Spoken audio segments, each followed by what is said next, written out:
So where have we got to so far? We've put a little bit of background around fingerprints in the current environment.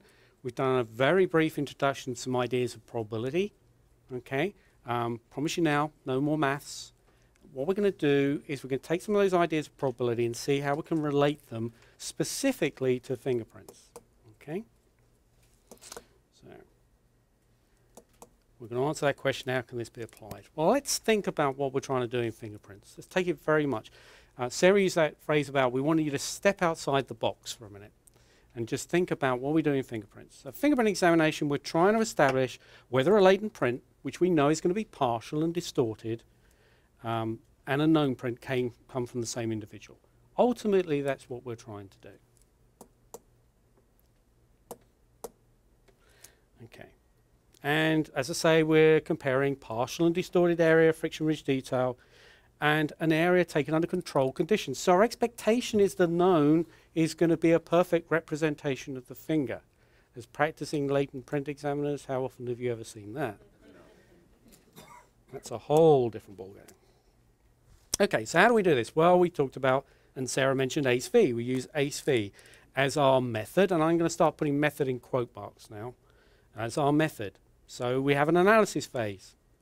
So how do we arrive at those conclusions using that ACE-V? So in the analysis phase, what's that about? Well, we're selecting out individual features. Remember, when we use the term features, we're talking about the totality of anatomical features and configurations of features that we can use in our comparison. That's what the analysis fundamentally is doing. What is there in this image of this latent print that I could use to make a comparison with a known? Okay. So why do we select the features that we select? Why do we select particular features? Okay. The answer to that could be because I was told to in my training, but a better answer is, well, we select them on the basis of the knowledge that we have about those features. We know we can use them. Fundamentally, originating a bifurcation, we know we can use it. We've been told, we've been trained, we've seen it being used. So that's why we're picking them. But also, we're picking them for other reasons. We're picking them because they're consistently reproducible. There's no point in trying to use a feature that we know is not going to reproduce time and time again. It would not be possible to use. So we dismiss those ones, should they exist.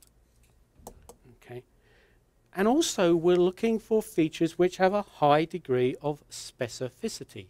And I stumble over that word a little bit. It gets, if I've had a beer, it gets easier for me to say. But specificity, it's not easy to say. And I'm choosing that word very carefully, specificity.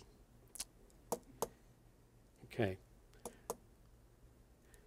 And what I mean by that is that we wouldn't or we shouldn't expect those particular features that we're using or their configuration of those features to appear in another random fingerprint. That's what I mean by specificity. They're specific to that particular latent print. Okay. Now, if I could show that they were so specific to that particular fingerprint that they never occurred in any other fingerprint of anyone ever fingerprinted ever and exists, then I could use a much easier word for me to say, uniqueness. But uniqueness means that. Uniqueness means never. Uniqueness means conclusive. Conclusively, it could not ever occur. Okay? But as Sarah said again, when we're dealing with latent prints, we're not dealing with a whole fingerprint here or a whole set of 10 prints. We're dealing with a little bit of it. So that sufficiency issue of what is sufficient comes into play here. So specificity, I told you, specificity is a better word to use. Because the only way that I can show uniqueness is by considering all fingerprints. There is no other way. And I'll come back to this point later on. There is no mathematical, there is no statistical way you can show uniqueness. As a concept, it doesn't exist. Okay, this is a mathematician talking or a scientist talking. You just can't show it. Okay, so what we could say in our evaluation, and we could change the wording a bit, and some of the students I've had before said, yes, but a lot of this is just semantics. It's just changing the way you're actually talking about things. Yeah. If you want to call it that, it is. It's describing things in a slightly different way. But we think in a more precise way, in a way that's easier for people to understand. So if we rather talk about what we're doing is calculating the likelihood that the features and configurations appearing in the latent print have the same source. If that's what we're doing in fingerprints, that has more meaning, certainly to a scientific community. To the legal community, well, yes, they'll get to grips with that. To the public, they might struggle with that sort of slight change because unfortunately or fortunately, again, depends on your perspective, fingerprints is very embedded in the general public as being unique. People talk about the fingerprint of something as meaning unique. They use the word fingerprint to mean unique. And in fact, if you look at the history of the development of fingerprints, you'll find that 100 years ago, people thought fingerprints were unique before anyone started using them. But from a scientific, from a forensic science perspective, bear in mind where we're working. This is a better way of describing what we're doing. We're looking at likelihoods. Okay. But remember, when we get to the evaluation, we're also dealing with a single event. And remember, we talked about this idea of subjective probability.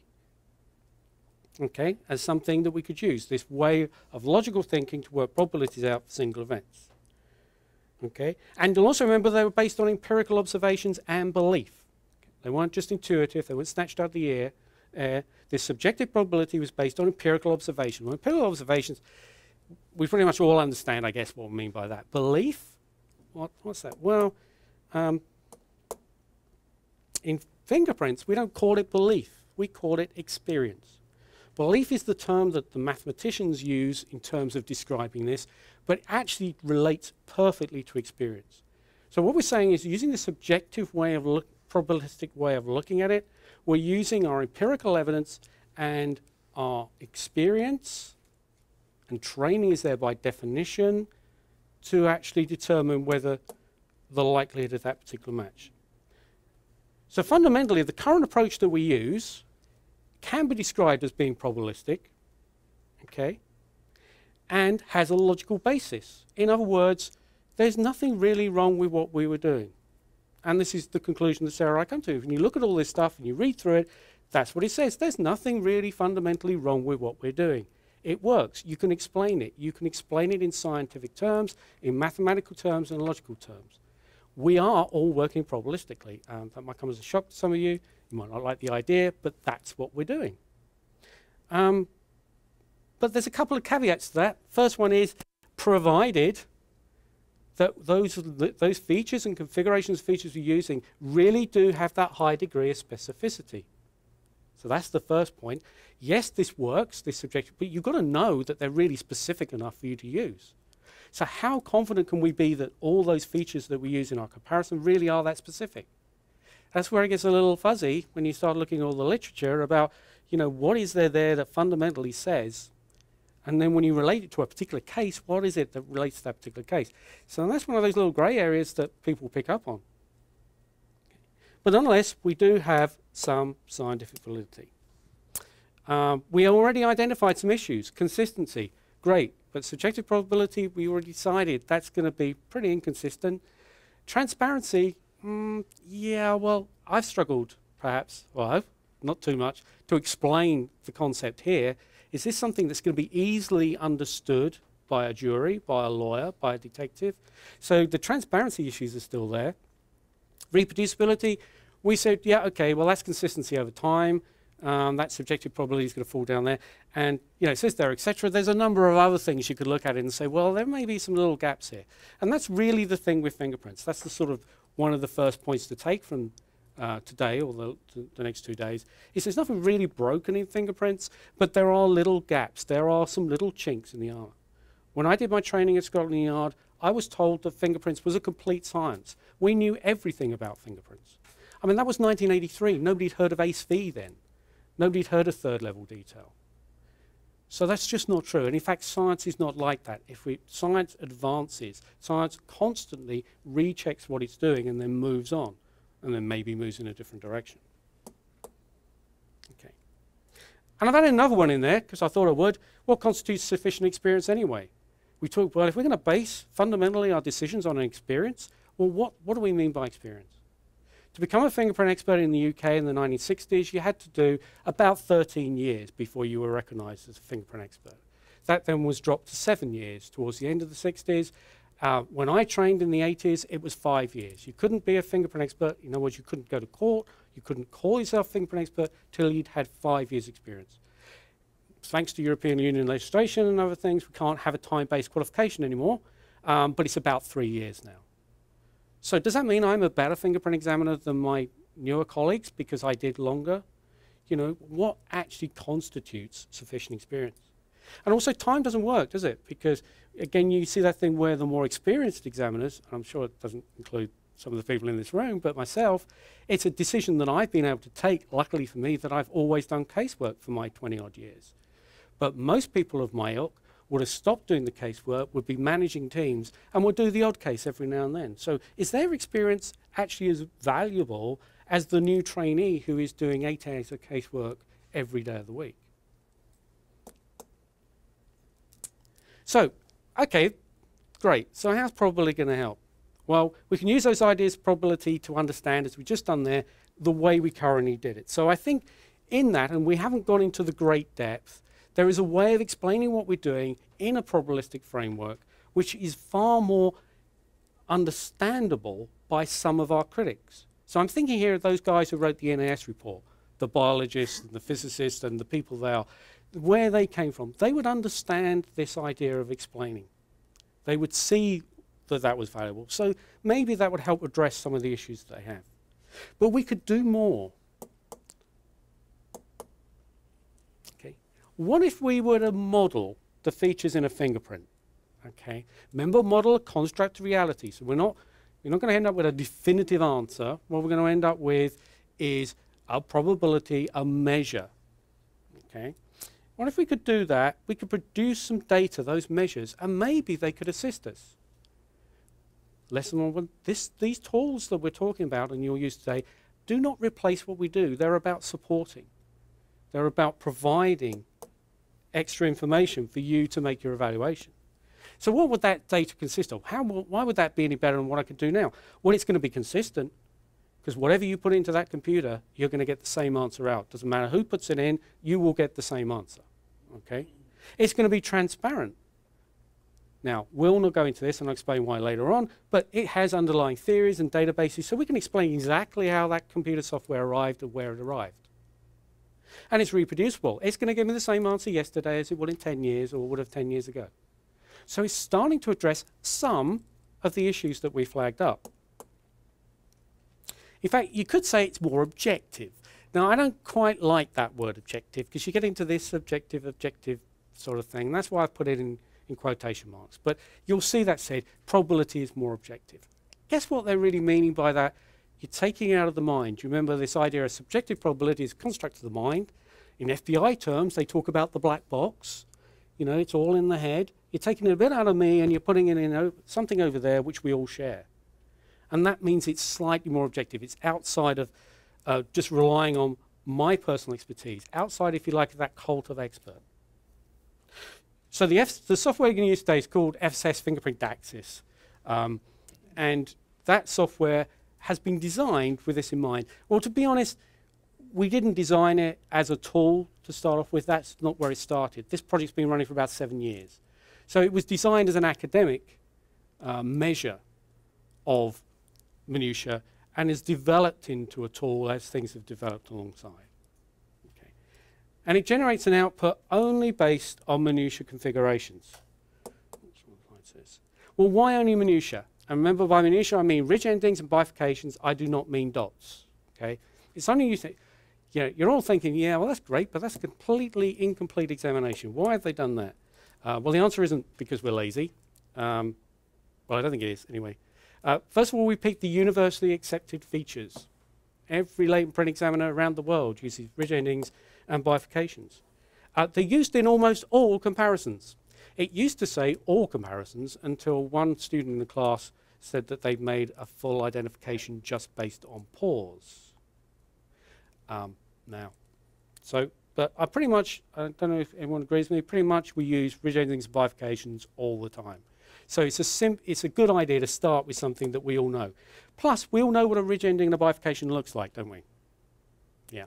So we can all spot them. We're going to argue about what's a ridge ending and what's a bifurcation. Also, you need to start simple. We're going to model. Now, we all know as latent print examiners that fingerprints are extremely complex. They're an extremely complex pattern that has a lot of information in them. If we try to model all that information, we'd be here forever. And you wouldn't have to listen to me today, but that's probably positive, I don't know. Anyway, so we need to start simple. If we start simple and we pick on some groups of features and then build up, we can add to it later on. Remember, it's not going to just be that's what it is and stop forever. We can actually look at developing it further. Now, the output of DAXIS is a likelihood ratio. That's why I said about likelihood ratios. I mentioned this before. Okay. And if you remember when I talked about what does that likelihood ratio mean, what we're doing in simple terms is providing a measure of the weight of evidence of a corresponding configuration of minutiae. And that's all this software will do. It will provide you with a measure. Okay, so how do we do that? Well, I'm not going to go into any huge amount of depth in this, just really show the slide. That is that formula that we talked about. And you can see if you look at the various things about explainable discrepancies, variability, you can see how these different metrics that we're measuring, these bits of information that we're going to take from the latent print and the known, how they populate that formula. And that's how we generate the likelihood ratio. Okay. I'm not going to go into great depth on exactly how it works, because that's not what I want to focus on. I don't want to focus on whether you think what we're doing works to generate those numbers. I want to move the focus to what those numbers mean for a latent print examiner. Okay? But this is sort of just a graphical representation of what we're doing. We're essentially taking a number of different measures about a configuration of minutiae. Okay? So we're saying what type of minutiae it is, what's the direction of the minutiae, what's the distance between that and the nearest other minutiae. We're calculating a nice, interesting little thing, if I can get this to work. This thing here, which is called a centroid. It's a mathematical calculation that puts that point somewhere within that polygon. It's not always in the middle. It could be somewhere. That allows us to take other measures around the area of these particular triangles, etc. About between 5 and 7 measurements for each minutiae. So again, in simple terms, because it's not quite accurate, you can think of it as a probability for 5 or 7 different things happening to each minutiae multiplied by the total number of minutiae you have there. So that's how we're calculating out our probability. Now, you'll see this phrase being used about this model and about some of the other models around. It's objective data-driven approach. Well, what the hell does that mean? Simply what that means is we're using the data from the specific case. We're not trying to calculate probabilities in some abstract fashion using a large database to say, well, the likelihood of a random match between individuals is going to be, look, we're not doing that. We're working on a specific case, because that's very powerful. If you think about the evidence that may happen at the end of such a process, you're talking about the likelihood of that particular latent coming from that particular fingerprint in this particular occurrence. And that's very strong. That's the sort of thing we want to be telling the court. Not just saying, well, you know, the random match is this is so-and-so. Okay. Ooh. Okay. But there are other factors that we need to consider in all of this. It's all very bland to say, oh, I got this piece of software, it's going to do that, and it's going to be wonderful, and you're going to love it, and it's all very sexy. But we need to think about a lot of other things. Okay, let's think about, well, we got a database. We are going to use a database in this software. There is a database there that helps us calculate the probability. Now, obviously, it's a database. Okay, so what about, what's a relevant population for that database? Well, there's 12,000 individuals in our database. We'll come back to size and talk about that in a minute. But there are 12,000 individuals. They're all Swiss convicts. Are the fingerprints of Swiss convicts exactly the same in the distribution of minutiae as Americans, or British, or French? Anyone know? I have a colleague in Germany who says that the distribution of minutiae is distinctly different in fingerprints of Vietnamese from Germans. I don't know if that's true. Okay, so we're sort of making an assumption there. Remember I said we don't make a physical assumption. Because it's data-driven from what we're putting in, it's not having a big impact. But our database, we are making assumptions of relevant population. If you ever got into a court and they said, what's your population? And said, well, my database is made up of Swiss convicts. What's the first question the defense are going to say? That's the sort of thing that would need to be dealt with at a later point in time. Okay? The size of the database, 12,000.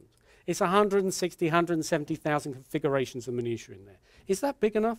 Does that sound big enough? People think that sounds big enough?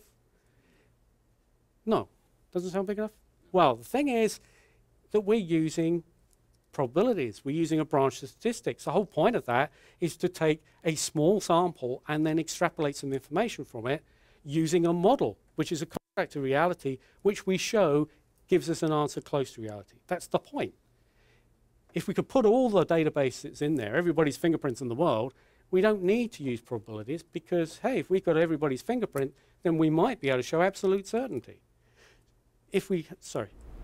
Doesn't your APHIS systems do something like this already? They do, and in fact... Based on score and so on? In fact, some of the other two models that are being developed, they use an APHIS algorithm, and then they take the score. The score has to be manipulated mathematically to become a likelihood ratio. But yes, that's exactly how they work. This one doesn't. This has gone up from first principles. But yeah, you're right.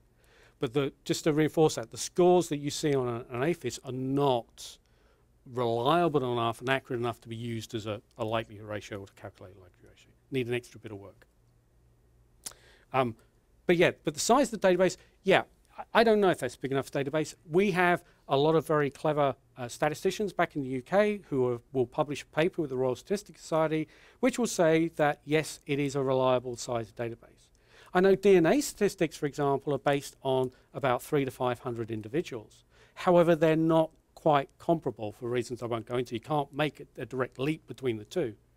But certainly, I don't think the database will ever be in the millions, but it might not be as big as this database. But hasn't that been one of the biggest attacks on DNA probabilities, is the fact that the database is so small, but it doesn't extrapolate out to the populations? Yeah, and what you would get is exactly what I had in DNA. So for a number of years, you're going to get, well, that isn't a big enough database. But eventually, I'm not sure in the US, but in the UK, most of those attacks have now gone away because the statisticians have answered the questions. They've basically shown that they are big enough. They've explained them. Surfaced again in the last 2 to 3 years here as legitimate challenges that they're having to reconfigure some of the databases because it doesn't necessarily extrapolate. Well, what happens is that you get to a point where you show that it is, and you know, as Mike, as you've been long enough in this business, what happens is those attacks resurface at another length of time. But what you will find in DNA, I'm sure, and like I say, I don't know much about DNA in the US, but in Europe, what you find is they're changing the method of actually calculating the DNA statistics. They're introducing new software. They're using different matrices. So it's a constant development. But it's actually right that they attack those size. That's the, you know, they're doing their job to find that chink and attack. And the guys on our side, if you like, the statisticians are doing the right thing by actually looking at that and then seeing if it needs to manipulate. So this lady. How is the distribution of patterns in the 12,000 convicts? Was that controlled at all? You know, I don't know. And I'll explain why I don't know in a minute. But where you can find this is the papers that are published, and we'll give you references at the end, because all this work has been published, and that will give you all that data. Okay. So we know we need to consider different areas of fingers and thumbs, because we know the distributions of minutiae vary depending on the area of fingerprints. That's well researched. You can find that information. Palms and flanges. FSS software does not do palm and flange. Oh, yeah, it just gave up again. We got a bit lazy that time. We went for a tea break. And the reason we didn't do that is we started simple. We wanted to start and make it life easy for ourselves. The other model, I mentioned that before, which is being developed by the Dutch National Forensic Science Institute, that does palms because they decided to put them in.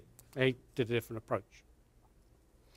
Could our model be used? Could the FSS stack test be used for palms? Yeah. There's no reason to suggest it wouldn't. We would need to have a palm database. We'd need to do a lot of number crunching. We'd need to do a bit more research, etc., but it could be used. Distortion during deposition. We know fingerprints are distorted when they go down. Well, how are we going to deal with that? We need to deal with it because that can make a big difference. We all know that. Well, we decided to do this by another probabilistic statistical model. to measure the distortion of a fingerprint. And we've come up with a model that we believe accurately measures the distortion of a fingerprint when it's put on a flat surface. It won't deal with the distortion on a curved surface. We have to deal with that in a different way. That's not the only, we could have done it a different way. We could have just asked a particular prisoner to put their fingerprint down and distort it any which way when we took their fingerprints. There's lots of different ways of doing it. We decided this was probably a good way. Okay. Now, all of those things here, and this sort of comes back to sort of finish off the answer I was giving about the size of databases, all of that is what's called validation, another buzzword that you will be here around, okay? And there are other aspects of validation. There are things about differences in deposition of the same finger. That error word comes into it. Does the software have an error? Hell yes, it has an error. It's a process, it's a computer process, and an error associated with it. That needs to be measured and reported. We need to know how accurate it is. And we've done a little bit of work, show you what we've done on the accuracy. We took identified latent prints from casework in the UK, so we knew who they belonged to, and we searched them in the FBI database. And we took the closest non-match and we measured the likelihood ratio. And what we wanted to see was a difference between them. So it was actually, software was showing us and pointing us in the right direction. Does it do that? Yeah, it does do that. And again, that will be published in the fullness of time so everyone can read what we did. Caveat there as a latent print examiner is closest non-match generated by an APHIS system. There's a flaw there, isn't there? Because I don't know about your APHIS systems, but the closest non-match quite often is not even close to closest non-match, in my opinion. So there's a little bit of flaw, but it's what we could do. But there are all aspects of validation. Okay? And I'm not going to go into validation. Validation is a topic in itself about this. And that's why I'm sort of not really giving very detailed answers. Because I don't want us to concentrate on validation. Validation paperwork for this software is a pile of paper as tall as I am. It is huge. Most of it I can't understand at all because it's mathematical jargon. I almost said gibberish. Mathematical jargon. Okay? It's not very approachable to people like me. But why I'm a latent print examiner, that's first of all what I'm doing. My interest in this is how can I use this to be a better latent print examiner? That's what I want to use this for. So what we're going to do today is we're going to make some assumptions. We're going to assume, ask you to assume that the validation is okay, that there are no problems with the size of the database here, okay? That it is accurate, that what it's giving you is based on a good model. Because I want to concentrate on what the outputs are and what they mean and how you would use them, not worry about whether the outputs are necessarily off by a little bit. I have to say this because the FSS does set the highest standards of validation. And this is the same with all the people who develop this. We are ISO accredited, which sets various standards about what validation means and how you do it. But there's another issue with validation, in that how do you validate something? If I was a chemist and I was titrating things, we remember doing that at high school with the big barrette and all the rest of it, and I came along and I gave you an automatic titration system, how would you validate it? Well, you could run tests, couldn't you? You could run a test down the... think about fingerprints. How do you validate an APHIS system? Well, you've got a load of matches that you know are matches, and you run it through the APHIS system to see what the results are. Okay, here's a piece of probability software that is going to calculate the likelihood of different matches and minutiae. Okay, how do I validate that? You don't talk in that language. You don't work out that likelihood at the moment. So it's very difficult to validate. But there are ways of doing it around the root thing. So validation is very complex. One of the things, and again you'll see this, that there is a distinction, and sometimes this is not very clearly made by colleagues in the profession, is there's another concept which is adoption. Validation is proving something works. It does what you say it does. Adoption is the process of introducing it into what you do. So, for example, the software could validate and be perfect. Doesn't mean we're going to use it. Just because it works doesn't mean we use it. You've got to have a reason to use it. And that's part of what I want to concentrate on, is what are the reasons for doing this. Adoption is wider than that, because if you're going to adopt probability software in the fingerprints, how are we going to do that in the US? Let's just take the US. As a foreigner, a cousin from across the pond, you're 50 separate countries. You're not even one country, because your legal systems vary from state to state. Then you've got your federal system over the top. You have no overarching forensic organization that can make any decisions. Back in the UK, we have the same laws everywhere in the country, and we have what's called a forensic regulator, somebody who decides what we can say and what we can't say in court. So it's a bit easier for us to introduce in the UK than it is over here. And then if you introduce it in one state, how's that going to affect fingerprints in the other state? So adoption is a huge, big issue, and it's much more than, you know, about the software. It's that bigger issue of, okay, yeah, we think this is valuable. The fingerprint profession in the US say, yep, we want to go down this line. Oh, where do we go from here? And you can easily, again, think of an example. If you think about the interoperability issues around AFIS systems, we don't particularly want to have that happening again.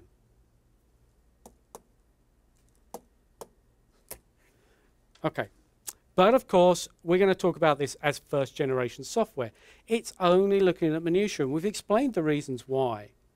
But does that mean that the software that they have now has a limited value or is of no value to fingerprints? A lot of students will say, well, come back to me when you've modeled the entire fingerprint. But for me, that sort of misses the point, because this is about the concept of probability and what probability brings. So ultimately, if people say, yeah, as a fingerprint profession, we can see some value in this, it's useful here, it's not useful there, then second, third, fourth generation software will develop. There's no doubt about that. But nobody's going to develop that software for the entire fingerprint, except as an academic exercise, if nobody really wants it. So we had that criteria that Sarah introduced in the first session, talking about scientific validity, et cetera, et cetera. So let's have a look and see what probability might help. How might this help? Well, first one, contributes to the basis of fingerprints, adds to that scientific validity. Now, Sarah explained, we got a lot of stuff around scientific validity, but when we were on the II standardization committee, the amount of paperwork we have around biological uniqueness is huge. The amount of information you can find on different techniques for finding fingerprints is huge. The amount of paperwork you can find, peer-reviewed, reliable research on evaluating fingerprints and making conclusions is just that little bit smaller. If we've done nothing else in this project, we've added half a dozen new papers showing that fingerprints is reliable.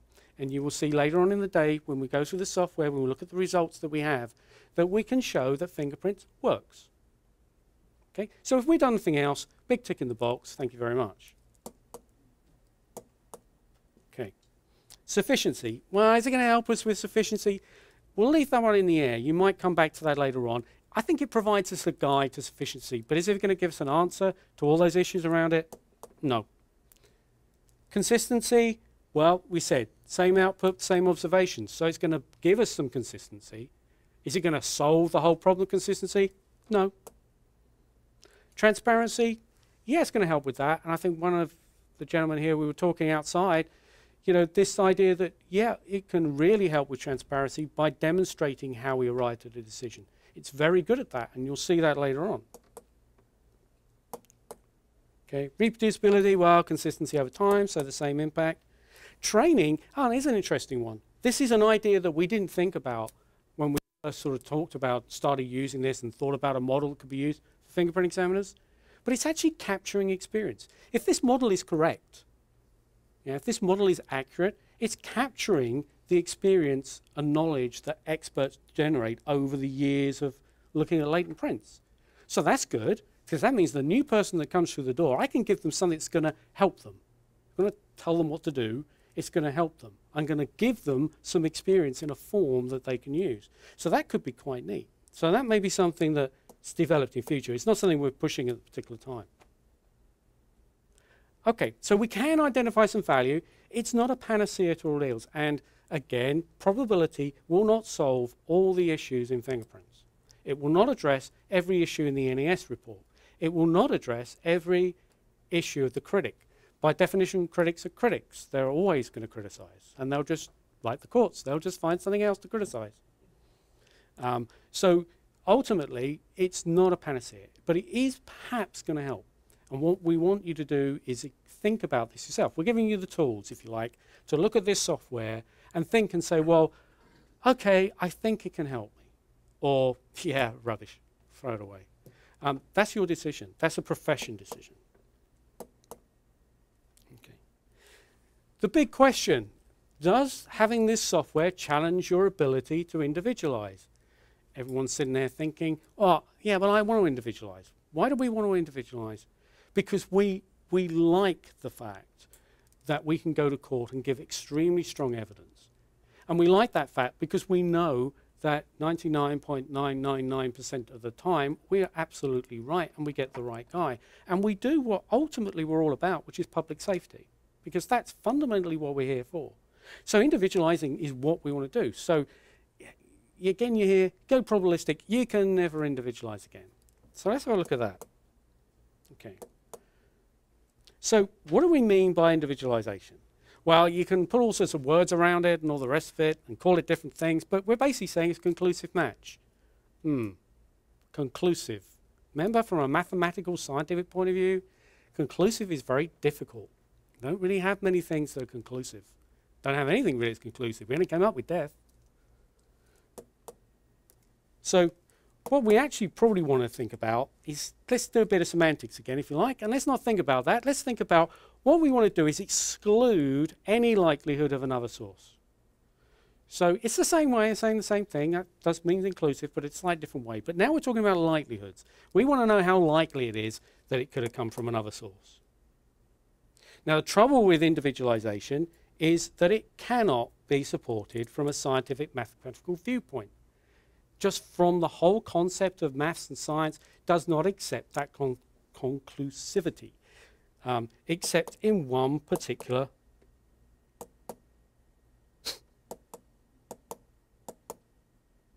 I'll do the next bit in Morse code. Why is it not working?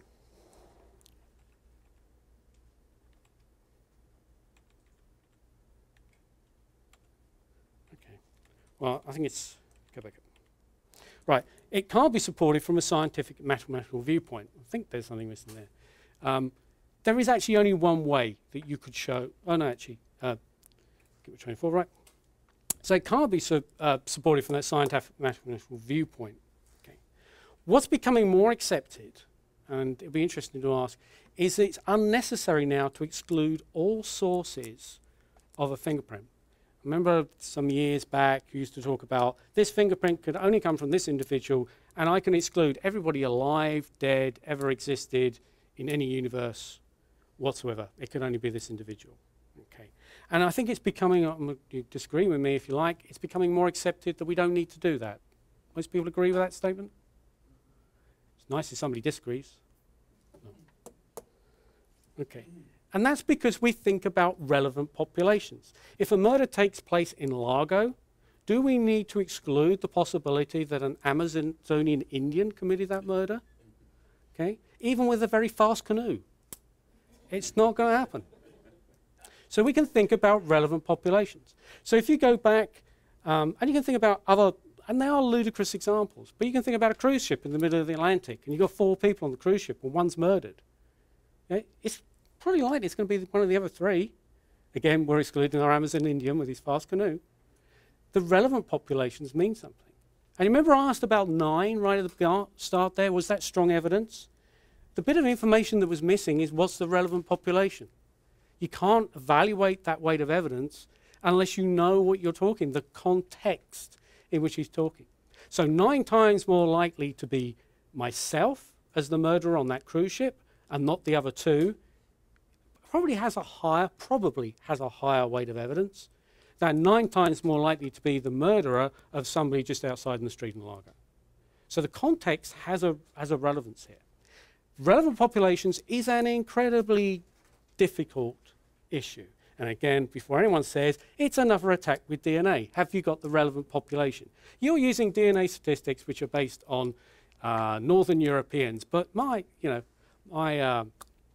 the defendant here in this particular case is from the Mbungi tribe in the Amazon, and their fingerprints are different. Relevant populations are a big issue, and I'll take a lot of details. So we're not going to go into them, but it is an issue that needs to be dealt with.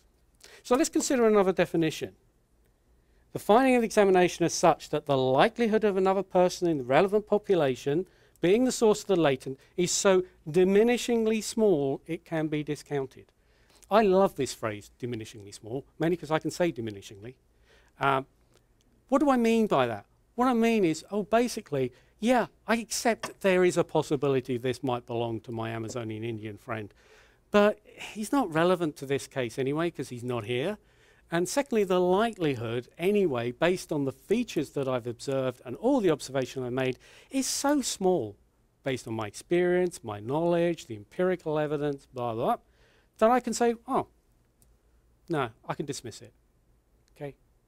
For all intents and purposes. Now, in my statements back in the UK, I have always said, I have no doubt that this latent print belongs to an individual. That's all I say. I have no doubt. And that's taken. And the reason for that is that what you're giving there is an expert opinion. Individualization is an opinion. It is not a fact.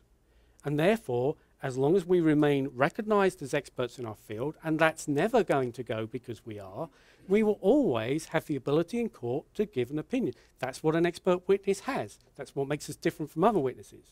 We're allowed to give an opinion. So yeah, semantics challenge comes out again, but it's all about the way we express it. If we go into court and say, scientifically there could never be anybody else on the planet with this fingerprint, is indefensible. You'll never find any support ever that will support that contention. But to go in there and say, well, yeah, I can tell you the likelihood of it coming from it is so small that, frankly, hell, you can forget it. And therefore, as an expert, I'm telling you it's only this individual here, that will always be there.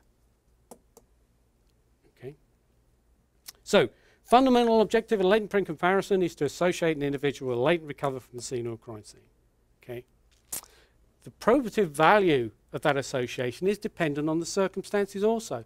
I'm as guilty of this as any other latent print examiner. I think that when my evidence, when I go to court, is the most important piece of evidence in that trial. Yeah? Because, hell, it is. It's me. But it's not always the case. There's always something else. Yeah, we do sometimes arrest and convict people solely on fingerprinting evidence, but if you start looking for those cases, you don't find that many. You know, yeah, they happen, but there aren't that many. Most of the time, there's something else. So again, that probative value, how valuable our latent print evidence is going to be, is not always the telling piece of evidence. So we don't need to worry about that. We don't need to worry about the fact that, you know, if in a particular situation we can't individualize, that we're letting the whole system down. Because in most cases, it may only be just icing on the cake, or the cherry on top of the icing on the cake, or not even that. So expert opinion based on a definition like I've provided, and again, you can play around with the words and wordsmith the words as much as you like, has exactly the same evidential meaning. I don't think anyone, when they've explained, and this has been explained to them, will see that as being inferior to just saying, I've individualized it for that individual. Okay. But what about those matches when you're unable to make an opinion? Okay, I can't individualize this. We see lots of those. Okay. Well, we're not going to deal with that here because we need to give you another little bit of information, but we're going to deal with that later on. So that idea of inconclusives we'll come back to. Now, go back to the software you're going to use. So if we're going to use first generation software, remember it's only minutiae that we're going to use. It only works with configurations of 12 minutiae or less. Okay, and people think, hell, he just keeps taking bits away from this, you know. And the reason is that the research has shown that if we run likelihood ratios for higher numbers, so higher than 12, the likelihood ratios become extremely high, and I mean extremely high. Okay, so what's that mean? It means that specificity, the S word of minutiae configurations above 12, is so diminishingly small that you can dismiss it entirely. Okay, so when you get a minutiae configuration of 12, you can just take it as read that it is so diminishingly high, because it is. And the paper, the research, is there and published. And the other model, remember the other model developed by the Dutch, independently of the FSS, there's no association between the two groups, gives similar output. So we know this is indicating that 12 is a very good number. And if we can get it to work. Is that the same slide? So above 12, just the research itself is supporting this concept of individualization based on 12 minutiae. It's providing the support that we need.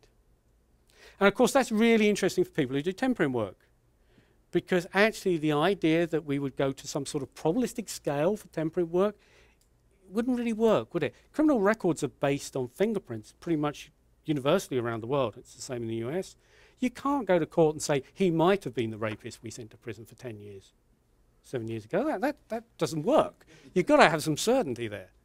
So what it's saying is basically, yeah, when you get configurations above 12, you can be as certain as possible. It's so diminishingly small. And that's fine. It'd be fine to go and say, yep, those fingerprints and those fingerprints match. Also, we're talking about 12 configurations. How many configurations, separate configurations, 12 minutiae are there on one finger? Okay, now we're going to take those likelihood ratios and we're going to put them all together. If you like, think about multiplying them all together to get the overall likelihood ratio, and then we're going to do all 10 fingers. Okay, so you're going to get huge numbers. And all they point to is the fact that it's reliable. I sort of lost the knack of this. Okay, I have lost the knack. But does that indicate a return to a point standard? I see some shaking of heads in the audience. Well, the simple answer is no, but again, you need a bit more information to actually see why I say no. And we'll come back to that. Below 12, the software can be considered as sort of a baseline. That's the way we see this, a support tool. It's going to measure the weight of evidence for configurations of 12 minutiae. Okay. Because the individualization that you would be aiming at is not going to be based on just those minutiae. We know that. We say that all the time. You tell the court that. You don't base, well, again, challenge me if you want, but when you do that comparison, do you just use the minutiae or do you use other features? And you can think about this again and take a very simple idea. If you think abstractly in your mind just about a configuration of minutiae, okay, and you're thinking about a particular ridge flow, or just reverse the ridge flow around, just do a mirror image and put it out the other way, okay? The minutiae configuration doesn't mean anything unless you've got the ridge flow behind it, because that configuration could be slotted in anywhere else. And then back to APHIS systems again, you know, they find those close non-matches, those ones where you've got a loop and you've got a whirl and it's saying they match. If you look at the minutiae configurations, yeah, they match, because the computer can't see the ridge flow behind. So we know that we do use all these other features. But to do that, really, to make it really nicely scientific and really nicely logical, what we need to do, or what we can do, is what's called an evaluative framework. Okay? So this is just another logical way of thinking. Again, if you like, it's another bit of semantics, but it's a way of thinking about how do I put all those bits of information together to come out with my answer.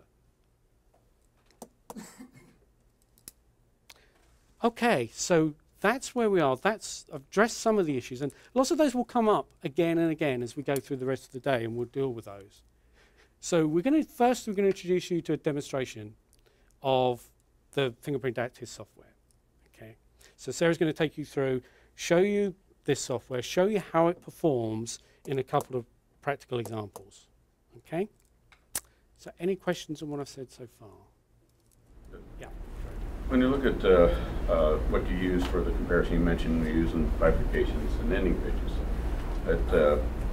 Say you have a latent print that's a wedge-shaped print, and you have a bifurcation at the top and 18 ridges down, you have an ending ridge. Mm. Do you have a straight line in your calculations of going from that point, the distance from one to the other? Yeah. Right? You are. Yeah, essentially, it's actually measuring pixel difference, right? It's not measuring ridge count. What if you take in that whole area, if you count that whole open area, is what a latent examiner does, of how much area out there before you get to anything else is also in the calculation. It's an interesting thing, and we do have an example of this, that it takes open field. We have an example where we have 5 minutiae. And in one of the examples, it gives a certain likelihood ratio, and they're all clustered together. In another one, you've got that open field, I think 14 ridges dividing it. The likelihood ratio goes through the roof. So it is actually measuring the spatial distribution. So by default, it's actually measuring that open field and saying, well, that's unusual. Just taking the whole mass between what distance, and then you had your matrix up there, and you have maybe say 3 points that takes in that whole triangle of open area then. Yeah. Yeah, exactly. In fact, but that's actually one of the things you could develop this, because you could add ridge counts in. So for example, if you have your cluster of minutiae here, and then you had plane ridges going out, that's another matrix. You could just count the number of plane ridges and add that in.